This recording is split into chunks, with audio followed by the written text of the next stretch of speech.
স্বয়ং নবী করিম সাল্লাল্লাহু আলাইহি ওয়াসাল্লাম এবং পূর্ববর্তী নবীরা যদি শিরিক করত, আল্লাহর সাথে কাউকে সম্পর্ক করত, তাহলে তাদের পরিণাম কি হতো?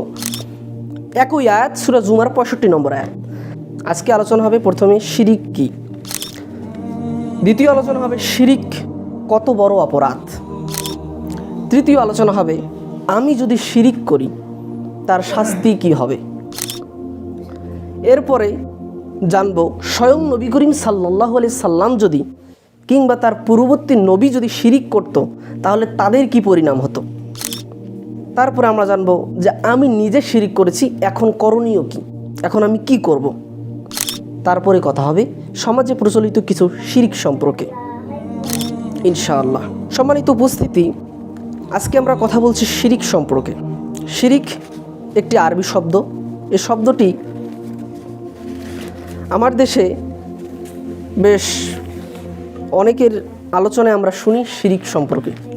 শিরিক শব্দটি আমাদের জানাশোনা একটি শব্দ, তবে এই শিরিক এই শব্দটির ব্যাপকতা অনেক বড়। শিরিক শব্দের অর্থ হচ্ছে আল্লাহর সাথে কাউকে শরিক করা, আল্লাহর সাথে কাউকে সম্পর্ক স্থাপন করা, আল্লাহর সাথে আল্লাহর সমকক্ষ অন্য কাউকে মনে করা। এটা হচ্ছে সাধারণ ডেফিনেশন, সাধারণভাবে আমরা যেটা বুঝি। তবে শিরিক, এই শিরিকের কিছু প্রকার আছে। যেমন কথায় হতে পারে শিরিক। কি হতে পারে? কথায় হতে পারে শিরিক, কাজে হতে পারে শিরিক, মানে আমলে হতে পারে শিরিক, আকীদা বিশ্বাসগত শিরিক হতে পারে। সুতরাং আমাদেরকে জানতে হবে যে আমি কোন জায়গায় শিরিক করছি। আমি কি কথায় শিরিক করতেছি, নাকি আমি কাজে শিরিক করতেছি, নাকি আমি আকীদা আমার যে বিশ্বাস অন্তরে রয়েছে এই বিশ্বাসে কোনো শিরিক রয়েছে। শিরিক মানেই হচ্ছে আল্লাহকে অপমান করা। পৃথিবীতে আল্লাহর জমিনে এমন কোনো পাপ নেই যে পাপ সম্পর্কে মানুষ জানে না। এমন কোনো পাপ নেই যে পাপ সম্পর্কে মানে পাপ করতেছে কিন্তু ও জানে না যে এটা পাপ। এমন কোনো পাপ আল্লাহর জমিনে নাই, দুইটি পাপ বাদে। দুইটি পাপ বাদ দিয়ে সকল পাপ করলে মানুষ বুঝতে পারে যেটা আমি পাপ করতেছি, এটা ভুল করতেছি। কিন্তু এই দুইটি পাপ সম্পর্কে মানুষ করে পাপটি, কিন্তু মনে করে যে আমি সওয়াব করতেছি। দুইটি পাপ মানুষ করে কিন্তু মনে করতেছে আমি আমল করতেছি, এটা দিয়ে আমার জান্নাত হবে, এটাতে আমি নেকি পাবো। সে দুইটি পাপ হচ্ছে, একটি হচ্ছে শিরিক। শিরিক মানে হচ্ছে আল্লাহকে অপমান করে অন্য কোনো বস্তুকে, অন্য কোনো জীবকে, অন্য কোনো মাখলুককে আল্লাহর সমকক্ষ মনে করা বা আল্লাহর জায়গায় স্থান দেওয়া। আর দ্বিতীয় পাপটি হচ্ছে বেদআত। বেদআত মানে হচ্ছে নতুন আমল করা, যেমন রাসূল সাল্লাল্লাহু আলাইহি সাল্লাম স্বয়ং নিজে করেননি, করতেও বলেননি, সাহাবাগণ করেননি, করতেও বলেননি, তাবেঈন তারাও করেননি, ইমাম বড় বড় ইমাম মুহাদ্দিস ফকি যারা রয়েছে তারাও করেননি, করতেও বলেননি।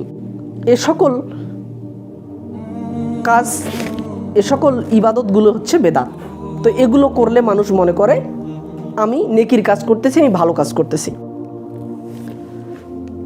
এই জন্যই বলা হয়ে থাকে যে দুইটি পাপ মানুষ করেও বুঝতে পারে না যে আমি পাপী, মানুষ বুঝতে পারে না যে আমি পাপ করেছি। এরপরে আমরা যে বিষয়টি নিয়ে কথা বলবো সেটা হচ্ছে আমি যদি শিরিক করি তাহলে শাস্তি কী হবে। এ সম্পর্কে আল্লাহ সুবহানাহু ওয়া তাআলা নিজে স্বয়ং বলেছেন, যে ব্যক্তি শিরিক করবে তার আবাসস্থল চিরস্থায়ী জাহান্নাম। সূরা জুমা আয়াত নম্বর 65। শিরিক করলে জায়গা হচ্ছে চিরস্থায়ী জাহান্নাম। সাথে সাথে আপনি আপনার বিগত জীবনে যতগুলো আমল করেছেন সে সকল আমলগুলো বাতিল হয়ে যাবে আপনার আমলনামা থেকে। এটা হচ্ছে শিরকের ভয়াবহতা। এটা আমি বলিনি, সূরা জুমার 65 নম্বর আয়াতে স্পষ্টভাবে বলা হয়েছে। তাই আমরা শিরকের ভয়াবহতা সম্পর্কে একটু গুরুত্ব দিব। কেননা শিরিক করলে যদি আমার বিগত দিনের, বিগত 40 বছরের, বিগত 10 দিনের, বিগত 1 দিনের যে সকল আমল, সকল নেকি যেগুলো আমি ইবাদত করে পেয়েছি, সে সকল যদি নেকি আল্লাহ সুবহানাহু ওয়া তাআলা নষ্ট করে দেয়, বাতিল করে দেয়, তাহলে এ পাপ কত বড় পাপ হতে পারে। এজন্যই প্রথমে একটি আয়াত তিলাওয়াত করেছি সূরা লোকমানের। এই পা দিও না। তো সূরা লোকমানের হাকিম তিনি তার সন্তানকে উপদেশ দিয়ে বলছেন, ইয়া বুনাইয়া, হে আমার সন্তান, হে বৎস, তুমি শোনো। লোকমান তিনি তার সন্তানকে কতগুলো উপদেশ দিয়েছিলেন। তিনি কোনো আলেম, কোনো অলি আউলিয়া ছিল না, তিনি একজন সাধারণ মানুষ ছিল। কিন্তু তিনি যে তার সন্তানকে উপদেশগুলো দিয়েছিল সেগুলো আল্লাহ সুবহানাহু ওয়া তাআলার পছন্দ হয়ে গিয়েছে। সেজন্য লোকমান হাকিম তার সন্তানকে যে উপদেশগুলো দিয়েছিল সেই উপদেশগুলো আল্লাহ সুবহানাহু ওয়া তাআলা হুবহু কোরআনের ভিতর তুলে দিয়েছে। সুবহানাল্লাহ।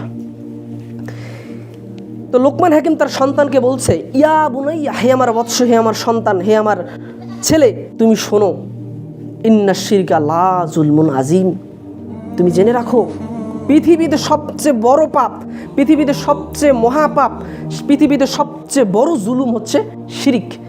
কেননা শিরিক করলে স্বয়ং আল্লাহকে অপমান করা হয়। শিরিক করলে কাকে অপমান করা হয়? আল্লাহকে অপমান করা হয়। সেজন্য তুমি শিরিক করবা না। সেজন্য আমরা শিরিক না করার চেষ্টা করব ইনশাআল্লাহ। এরপরে বিষয়, স্বয়ং নবী করিম সাল্লাল্লাহু আলাইহি ওয়াসাল্লাম এবং পূর্ববর্তী নবীরা যদি শিরিক করত, আল্লাহর সাথে কাউকে সম্পর্ক করতো, তাহলে তাদের পরিণাম কি হতো? একই আয়াত সূরা জুমার 65 নম্বর আয়াত। আল্লাহ সুবহানাহু ওয়া তাআলা আমাদের প্রিয় নবী হযরত মুহাম্মদ সাল্লাল্লাহু আলাইহি সাল্লামকে বলছেন যে আপনি কখনো শিরিক করবেন না। আপনি এবং আপনার পূর্ববর্তী নবী রাসূলদেরকে আমি বলেছি যে শিরিক করবে না। যদি তারা শিরিক করত তাহলে তাদের যত আমল রয়েছে বাতিল হয়ে যেত এবং তাদের চিরস্থায়ী জাহান্নামে নিক্ষেপ করা হতো। শুধু এতটুকুই বলেনি, তিনি আরও বলেছেন, বাক্য শেষ হয়নি, শেষের বাক্যে তিনি বলছেন যে জালিমদের, এইরকম শিরিকের পাপীদেরকে কিয়ামতের দিনে কোনো সুপারিশকারী থাকবে না, কোনো সুপারিশকারী থাকবে না। সুতরাং নবীরা যদি শিরিক করে যদি পার না পেতে পারে, শিরিক করে নবীরা যদি কিয়ামতের মাঠে সুপারিশকারী না পায়, তাহলে আমরা সাধারণ মুসলমান কি এমন হয়েছি আহামরি, কি এমন হয়েছি যে আমরা শিরিক করলে পার পেয়ে যাব? অসম্ভব, কশ্চিনকালেও নয়। তাই শিরিকের ভয়াবহ থেকে বাঁচতে হবে। শিরিক বাংলার জমিনে বিপদসীমার উপর দিয়ে চলতেছে। বন্যা যেমন বিপদসীমার উপর দিয়ে পানি যায়, তো বাংলাদেশে শিরিক যাচ্ছে বিপদসীমার উপর দিয়ে। সম্মানিত হাজিরিন, এরপরে কথা হচ্ছে শিরিক করেছি, এখন করণীয় কি? আল্লাহ সুবহানাহু ওয়া তাআলা সূরা নিসার ভিতরে বলেছেন, পৃথিবীতে যত পাপ রয়েছে বান্দা তুমি করতে পারো, আমি আল্লাহ তোমাকে ক্ষমা করে দিতে পারি। আমি বলছি না যে ক্ষমা আপনাকে করবেই, আল্লাহ বলেছেন যে আমি ক্ষমা করতে পারি। একটি পাপ বাদ দিয়ে, সে পাপ কি? শিরিক। আল্লাহ বলছেন যে তুমি যদি আমার সাথে কাউকে শিরিক করো, আমি সে পাপ তোমার ক্ষমা করতে পারবো না, করবো না তোমাকে। এখন আমি শিরিক করে ফেলেছি, করণীয় কি? শিরিক করেছেন, ক্ষমা চাইতে হবে। আল্লাহ সুবহানাহু ওয়া তাআলা স্বয়ং বলেছেন যে বান্দা তুমি যত বড় পাপ করো, তুমি আকাশ সম পরিমাণ পাপ করতে পারো, তুমি আমার কাছে আসো, আমি তোমার দ্বিগুণ রহমত, দয়া, অনুগ্রহ, ভালোবাসা নিয়ে তোমার সামনে আসব। তোমার সামনে আছি আমি, তুমি শুধু একবার ডেকে আমার কাছে ক্ষমা চেয়ে নাও, আমি তোমাকে ক্ষমা করে দেব। নিমুখ হারাম আদম সন্তান, ক্ষমা চাওয়ার সেই মন মানসিকতা নাই। আদম সন্তান সে ক্ষমা চাইবে না, সে ক্ষমা চাইতে পারবে না, পারছে না, ক্ষমা চাচ্ছে না, কারণ তার অন্তরের ভিতর সংকীর্ণতা রয়েছে, তার অন্তর শয়তান বাসা বেঁধে রয়েছে, সেজন্য আল্লাহর কাছে ক্ষমা চাইতে পারছে না। তো শিরিক করলে আপনাকে একনিষ্ঠভাবে আল্লাহর কাছে তওবা করতে হবে যে আল্লাহ, আমি তোমাকে কথা দিলাম, আমি তোমার কাছে ওয়াদাবদ্ধ রয়েছি যে আমি জীবনে আর কোনোদিন কখনো আর শিরিক করব না। এই মর্মে যদি আপনি তওবায়ে নাসুহা করেন, একনিষ্ঠভাবে তওবা করেন, তাহলে আপনার শিরকের পাপ পর্যন্ত আল্লাহ সুবহানাহু ওয়া তাআলা ক্ষমা করে দিবেন। সুবহানাল্লাহ, সুবহানাল্লাহ। কত দয়া, কত রহমত, ভালোবাসা দিয়ে পরিপূর্ণ রয়েছে আল্লাহ সুবহানাহু ওয়া তাআলা, যে মানুষকে তিনি বলতেছেন যে আসো, তোমাদেরকে আমি ক্ষমা করব, ক্ষমা করার জন্য বসে আছি। কিন্তু আদম সন্তান আল্লাহর কাছে ক্ষমা চায় না। সেজন্য শিরকের প্রথম কাজ করতে হবে, এক, আল্লাহর কাছে তওবা করতে হবে যে আল্লাহ, আমি আর কোনোদিন শিরিক করব না। এরপরে দ্বিতীয় যে কাজটি করতে হবে, সে কাজটি যে আপনি শিরকের যে কাজগুলো করতেছিলেন, সেই শিরকি কাজগুলোকে বন্ধ করে দিতে হবে। প্রতিদিন আল্লাহর কাছে তওবা করবেন যে আল্লাহ শিরকের গুনাহ মাফ করে দাও, আল্লাহ শিরকের গুনাহ মাফ করে দাও। আর প্রতিদিন শিরিক করবেন, এরকম হতে পারে না। রাসূল সাল্লাল্লাহু আলাইহি সাল্লাম বলছেন, যখন কেউ এরকম করে, তার মানে বোঝা যাচ্ছে সে আল্লাহর সাথে মশকরা করতেছে। কি করতেছে? আল্লাহর সাথে মশকরা করতেছে। প্রতিদিন একই পাপ করে, আর প্রতিদিন ওই পাপের জন্য ক্ষমা চায়, আর বলে যে আর করব না, ফির আবার করে। তো কি একে বলা হয়েছে যে আল্লাহর সাথে মশকরা করে। তো আমরা নিশ্চয়ই আল্লাহর সাথে মশকরা করতে চাইব না। আল্লাহ সুবহানাহু ওয়া তাআলা আমাদের বোঝার তৌফিক দান করুন, আমিন। শিরকের ভয়াবহতা সম্পর্কে আমি একটি আয়াত আপনাদের সামনে পেশ করতে চাইব। সূরা ইউসুফ 12 নম্বর সূরা 106 নম্বর আয়াতে আল্লাহ সুবহানাহু ওয়া তাআলা বলেছেন, অধিকাংশ মানুষ ইমানের সাথে শিরিক করবে। উদাহরণ দিব, মানুষ ইমানের সাথে শিরিক করবে। এটা আবার কেমন কথা হলো? যে ইমান আছে, এবার শিরিক করতেছে, ইমানকে সাথে নিয়ে গিয়ে শিরিক করতেছে। ইবনে কাসির রহিমাহুল্লাহ উক্ত এই আয়াতটির ব্যাখ্যায় তিনি বলেছেন, উদাহরণ দিতে গিয়ে তিনি বলেছেন যে এদের উদাহরণ হলো আবু জাহেল, আবু লাহাবের মতো। আবু জাহেল আল্লাহকে বিশ্বাস করত যে একজন আল্লাহ রয়েছে, সৃষ্টিকর্তা একজন। তিনি মানত যে আল্লাহ তাআলা খাওয়ায়, তিনি মানত যে এই পৃথিবী, আকাশ জমিন, আকাশ পাতাল সবই আল্লাহ সুবহানাহু ওয়া তাআলা পরিচালনা করে। কিন্তু সে নিজে আমল করত না, ইবাদত করত না। এতটুকু সে মানত কি, যে আল্লাহ এক, অদ্বিতীয়, সৃষ্টিকর্তা একজন রয়েছে, তিনি খাওয়ান, পরান, সব কিছু তিনি করেন, কিন্তু সে কি করে না? ইবাদত করে না। তার মানে কি? ইবাদতগত শিরিক।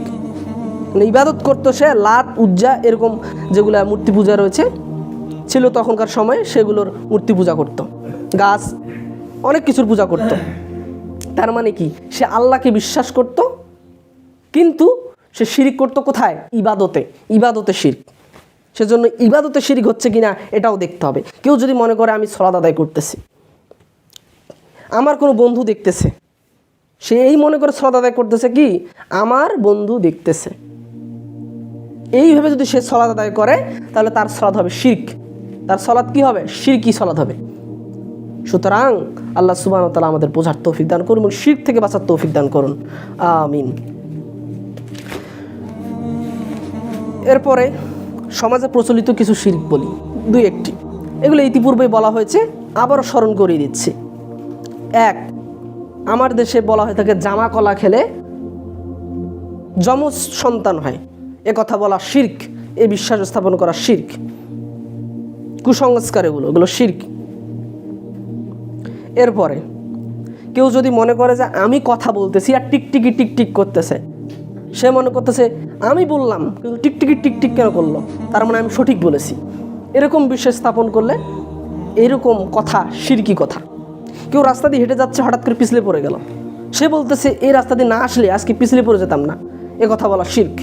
এরকম হাজারো কথা, কাজ রয়েছে যেগুলো আমরা প্রত্যেকদিন আপনি আমি সকলে শিরক করে থাকি। সুতরাং শিরক সম্বন্ধে আমাদের একটু ধারণা নিতেই হবে, যাতে করে আমরা শিরকের গুনাহ থেকে বাঁচতে পারি, পাপ থেকে বাঁচতে পারি। আল্লাহ সুবহানাহু ওয়া তাআলা তৌফিক দান করুন। সুবহানাকাল্লাহুম্মা ওয়া বিহামদিক ওয়া আশহাদু আল্লা ইলাহা ইল্লা আনতা আস্তাগফিরুকা ওয়া আতুবু ইলাইক।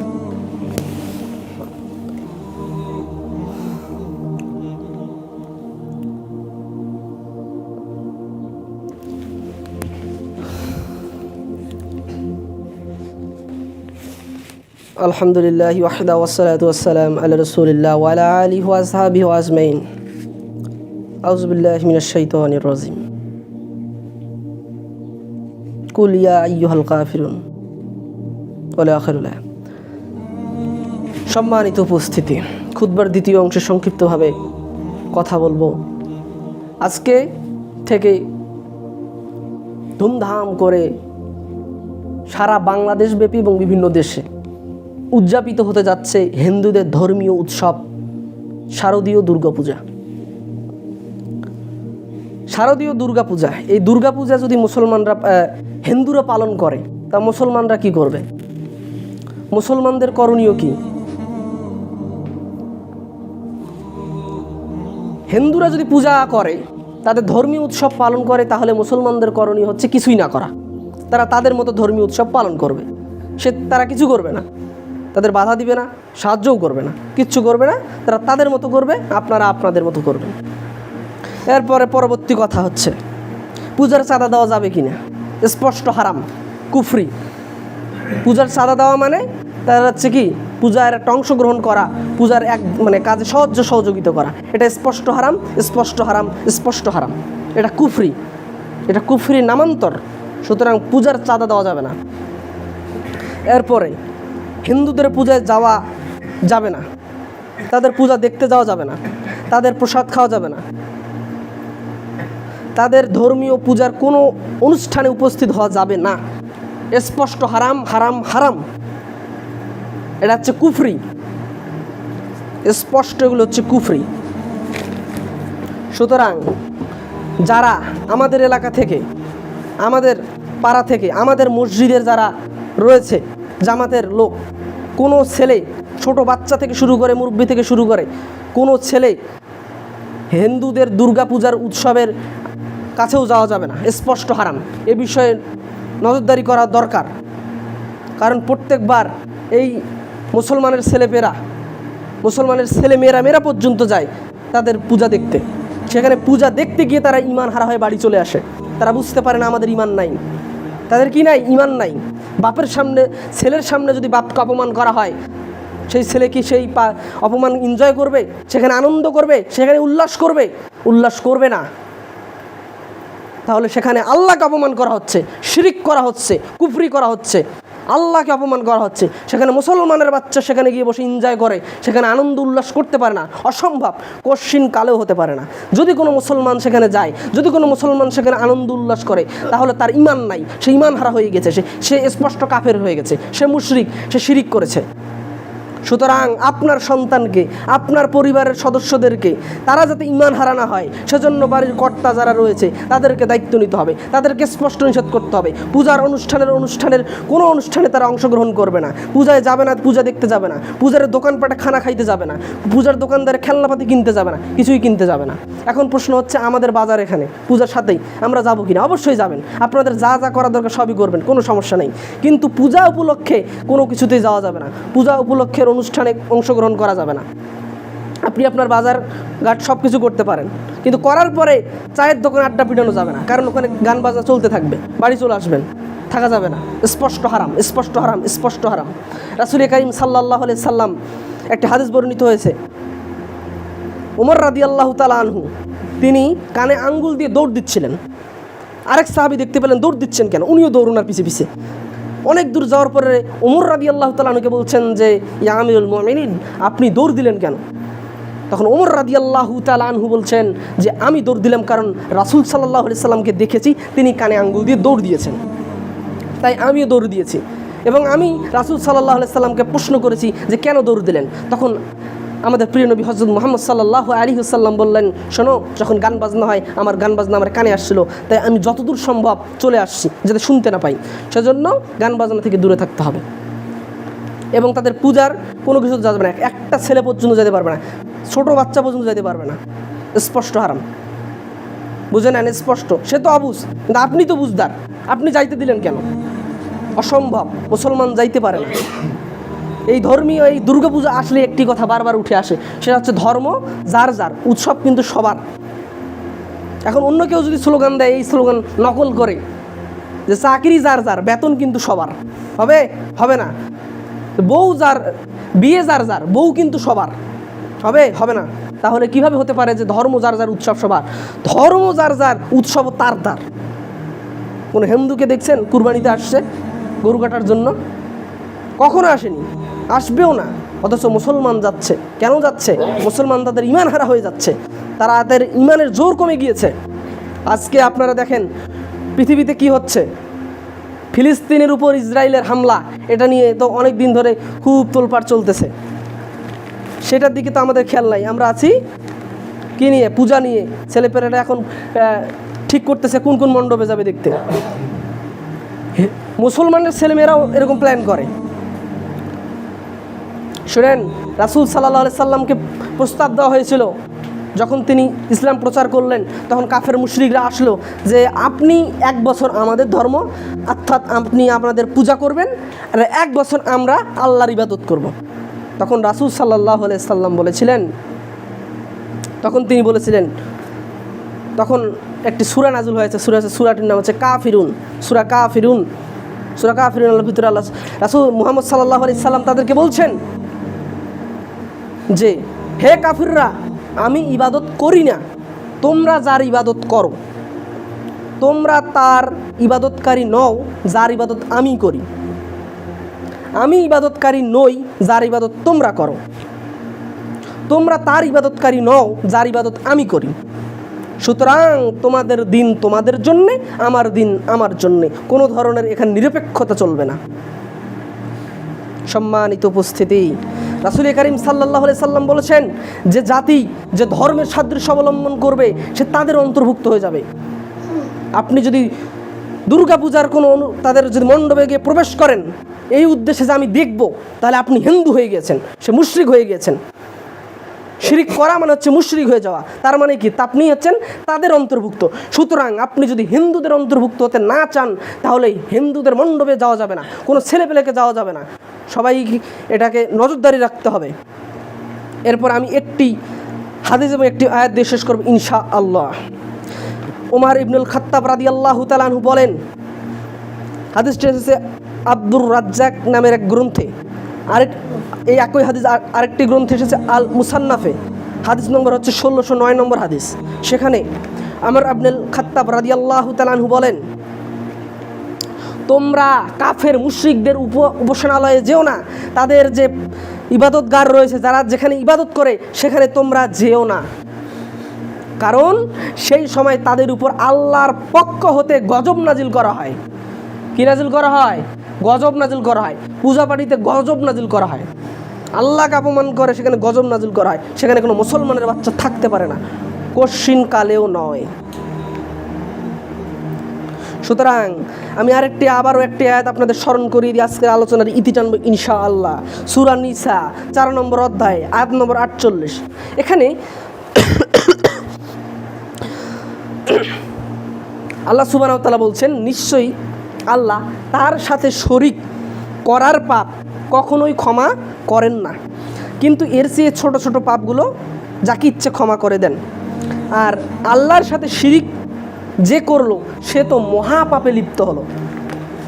সম্মানিত উপস্থিতি, রাসূল সাল্লাল্লাহু আলাইহি সাল্লামের কাছে একবার আসছিল একজন সাহাবী, ইয়া রাসূলুল্লাহ সাল্লাল্লাহু আলাইহি ওয়াসাল্লাম, আপনি এমন একটি আমল শিখিয়ে দিন যা করলে সহজে জান্নাতে চলে যাব। সহজে কি জান্নাতে চলে যাব? রাসূল সাল্লাল্লাহু আলাইহি সাল্লাম বলছেন, ইন্না শিরকা লা যুলমুন আযীম, তুমি কখনো শিরিক করবে না। কি করবে না? শিরিক করবে না। 2, বাবা মায়ের অবাধ্য হবে না, পিতামাতার অবাধ্য হবে না। যদিও তোমার পিতামাতা তাদের সম্পদ থেকে, তাদের ভালোবাসা থেকে, তাদের স্নেহ থেকে তোমাকে দূরে করে দেয়, তারপরও পিতামাতার অবাধ্য হইও না। এরপর 3 নম্বরে কি বলেছেন? 3 নম্বরে তিনি বলেছেন যে সলাৎ কখনো ছেড়ে দিও না। সলাৎ কখনো ছেড়ে দিও না, কারণ যে ব্যক্তি সলাৎ ছেড়ে দিল তার উপর থেকে স্বয়ং আল্লাহ সুবহানাহু ওয়া তাআলার দায়িত্ব উঠে গেল। নাউযুবিল্লাহ মিন যালিক। চিন্তা করছেন বাক্যের কতটা ওজন রয়েছে। যে ব্যক্তি সলাৎ ছেড়ে দিল তার উপর থেকে আল্লাহর দায়িত্ব উঠে গেল। নাউযুবিল্লাহ। বাক্যর কেউ যদি বুঝে তো জীবনে কোনোদিন সে সলাৎ ছাড়তে পারবে না। আজকে কথা বললাম শিরকের ভয়াবহতা নিয়ে। জেনে রাখেন, ইবনে মাজাহ 1080 নম্বর হাদিসের ভিতরে রাসূল করিম সাল্লাল্লাহু আলাইহি সাল্লাম বলেছেন, যে ব্যক্তি সলাৎ ছেড়ে দিল যে ব্যক্তি সলাৎ ছেড়ে দিল ফাকাদ আশরাকা, সে শিরিক করলো, সে শিরিক করলো, সে শিরিক করলো। যে ব্যক্তি সলাৎ ছেড়ে দিল সে শিরিক করলো। সুতরাং সলাৎ ছেড়ে দিয়ে শিরিক করব না, সুতরাং আমরা পূজা বাড়িতে গিয়ে শিরিক করব না ইনশাআল্লাহ। আমরা পূজা বাড়িতে এই পূজা মণ্ডপের কাছেও যাব না। বাজারঘাট করা হলে যেটা স্বাভাবিকভাবে আমরা যেটা করি অন্য দিনে সেভাবে অন্য করব। যাদের দোকান আছে, যাদের যে কাজ আছে, স্বাভাবিকভাবে অন্য দিনে যেভাবে করতো তারা সেখানে সেভাবেই করবে। যদি সম্ভব না হয় তাহলে করবে না, সেটা তার ইচ্ছা। তবে ইসলামী শরীয়তের বিধান মোতাবেক সে এখানে যেতে পারবে না। কোনো মুসলমান গেলে সে ঈমান হারা হয়ে যাবে, সে মুশরিক হয়ে যাবে। সুতরাং আমি আমার পরিবারকে খেয়াল রাখবো, আমি আমার পরিবারের সদস্যদের খেয়াল রাখবো, যাতে করে তারা পূজায় না যায়, যাতে করে তারা পূজা মণ্ডপের কাছে না যায়, যাতে তারা পূজা দেখতে না যায়। সেখানে যেগুলো খাবার তৈরি করা হচ্ছে পূজা উপলক্ষে, সেই সকল খাবার খাওয়া থেকে পর্যন্ত দূরে থাকা আমাদের একান্ত দায়িত্ব এবং কর্তব্য নিজের পরিবারের উপর। সর্বশেষে একটা হাদিস আপনাদের মনে করে দিই। হাজারবার হাদিস আপনারা শুনেছেন হাদিসটি। রাসূল সাল্লাল্লাহু আলাইহি সাল্লাম বলছেন, সৈয়দ তারগিবের ভিতরে হাদিসটি বর্ণিত হয়েছে। রাসূল সাল্লাল্লাহু আলাইহি সাল্লাম বলছেন, 3 শ্রেণীর মানুষ কখনোই জান্নাতে যাবে না। কয় শ্রেণীর মানুষ? 3 শ্রেণীর মানুষ। 3 নম্বরে বলেছেন দায়ুস ব্যক্তি। সাহাবারা জিজ্ঞাসা করলো, দায়ুস কি? দায়ুস কে? কারা দায়ুস? রাসূল সাল্লাল্লাহু আলাইহি সাল্লাম বললেন এবং মুফাসসিরিন ইকরাম এটার ব্যাখ্যায় তারা বলেছেন যে কারো পরিবারে যদি বেহেয়াপনা, অশ্লীলতা, পাপাচার, অনাচার হয়, বাড়ির কর্তা, বাড়ির যে গুরুজন, বাড়ির যে মুরব্বী, যা বাড়ি যে পরিচালনা করে, সে যদি বাধা না দেয়, সে হলো দায়ুস ব্যক্তি। আর রাসূল সাল্লাল্লাহু আলাইহি ওয়াসাল্লাম বলেন দায়ুস ব্যক্তি কখনোই জান্নাতে যাবে না। এটা রাসূল সাল্লাল্লাহু আলাইহি ওয়াসাল্লামের মুখের বাণী, এটা আমার কথা নয়, এটা সাধারণ মানুষের কথা নয়, এটা হচ্ছে সর্বকালের সর্বশ্রেষ্ঠ মহামানব হযরত মুহাম্মদ সাল্লাল্লাহু আলাইহি ওয়াসাল্লামের কথা। সুতরাং আপনি আপনার পরিবার, আপনার দায়িত্ব, আপনি দায়িত্ব অবহেলা করলে ফলাফল আপনি ভোগ করবেন। আল্লাহ সুবহানাহু ওয়া তাআলা আমাদের সকলকে বোঝার তৌফিক দান করুন, আল্লাহুম্মা আমিন। আল্লাহ সুবহানাহু ওয়া তাআলা আমাদের ছোটো ছোটো পাপগুলোকে ক্ষমা করে দিন, আমিন। আল্লাহ সুবহানাহু ওয়া তাআলার কাছে যাতে আমরা সবচেয়ে ভালো পদ্ধতিতে, সুন্দরভাবে, একনিষ্ঠভাবে তওবা করে আমাদের বড় পাপ, ছোট পাপ, গোপন পাপ, প্রকাশ্য পাপ, সকল পাপ যাতে ক্ষমা করিয়ে নিতে পারি, আল্লাহ যেন তৌফিক দান করেন, আল্লাহুম্মা আমিন। আল্লাহ সুবহানাহু ওয়া তাআলা যেন আমাদের পরিবারের উপর হেদায়েতের বাণী, হেদায়েতের বাড়িধারা চালু রাখেন এবং আল্লাহ সুবহানাহু ওয়া তাআলা আমাদের সকলকে ইসলামের পথে, ঈমানের পথে থাকার তৌফিক দান করুন, আমিন। সুবহানাকাল্লাহুম্মা বিহামদিক ওয়া আশহাদু আল্লা ইলাহা ইল্লা আনতা আস্তাগফিরুকা ওয়া আতুবু ইলাইক। আসসালামু আলাইকুম ওয়া রাহমাতুল্লাহি ওয়া বারাকাতুহু।